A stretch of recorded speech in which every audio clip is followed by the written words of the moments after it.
Hello बच्चों, my self Sachin Kumar, I am the faculty of biology. आज की क्लास में हम पढ़ेंगे पोषण के प्रकार। जैसा कि मैंने आपको पिछले क्लास में पढ़ाया था जैव प्रक्रम के बारे में, जिसमें हमने पोषण के बारे में डिस्कस किया था, भोजन के बारे में डिस्कस किया था, भोजन के अवयव के बारे में डिस्कस किया था। आज का हमारा टॉपिक है पोषण के प्रकार। कितने टाइप का पोषण होता है। पोषण में हम पढ़े थे, पोषण को डिफाइन किए थे, क्या होता है पोषण। आज पढ़ेंगे पोषण कितने प्रकार के होते हैं। इंग्लिश में इसको बोलते हैं टाइप्स ऑफ न्यूट्रिशन। जैसा कि पोषण दो प्रकार के होते हैं।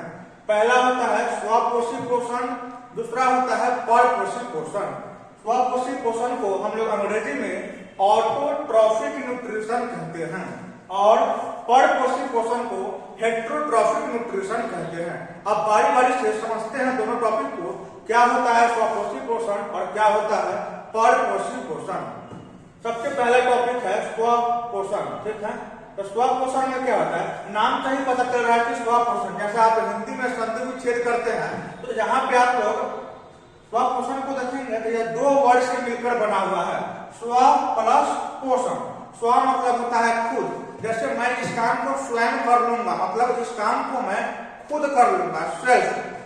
तो स्व और पोषण को तो मैंने कल आपको पढ़ाया ही था पिछले लेक्चर में। तो स्व मतलब खुद और पोषण, जो अपना पोषण खुद करे, मतलब अपने पोषण के लिए दूसरों पर निर्भर न रहे, दैट इज कॉल्ड स्वपोषण।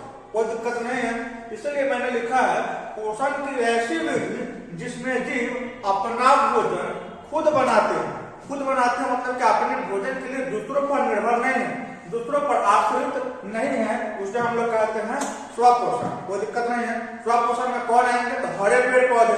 हरे पेड़ पौधे कभी किसी से भोजन मांगते नहीं है, किसी दूसरे से लेते नहीं है, वह अपना भोजन प्रकाश संश्लेषण की प्रक्रिया द्वारा खुद बनाते हैं। इसके अलावा नील हरित शैवाल, हरे पेड़ पौधे और नील हरित शैवाल ये ऐसे जीव है जो अपना भोजन खुद बनाते हैं या भोजन के लिए दूसरों पर निर्भर नहीं होते। तो आप पोषण में कोई दिक्कत नहीं है। एग्जाम्पल के लिए हरे पेड़ पौधे और नील हरित शैवाल। अब स्वपोषण यहाँ पे खत्म हुआ हमारा। हाँ, एक और पॉइंट, स्वपोषण करने वाले जीव को स्वपोषी कहते हैं। स्वपोषण और स्वपोषी में अंतर। स्वपोषण किसको कहेंगे, जो अपना भोजन खुद बनाए, और स्वपोषण करने वाले जीव को हम लोग क्या कहेंगे, स्वपोषी। स्वपोषण और स्वपोषी में अंतर। अब नेक्स्ट टॉपिक है परपोषण।